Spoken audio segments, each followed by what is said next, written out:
if morality is subjective or subject to the individual, then you could never tell someone they are wrong for any actions they engage in or beliefs they hold. If you did do this, then you would have to be appealing to a standard outside yourself, but the question would remain, where does this standard come from? Remember, if there is some sort of standard that determines how we ought to live, it only makes sense if there is someone to be accountable to. So if we appeal to a standard beyond our individual minds or beyond what differing societies have to say, it only makes sense that that standard has been provided to us by someone who we ought to be accountable to. Laws always come from lawgivers. You see, nobody actually lives like this. If they genuinely believe that the individual determines what is right and wrong, or societies make that determination, they don't actually live that out in their own lives.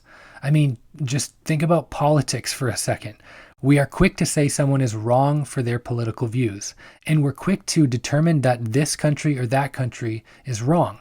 We go as far as calling an individual or another country evil for their politics. And we certainly wouldn't react to a murderer or a rapist, a child abuser, and say, oh, you're just setting the standard of morality for yourself.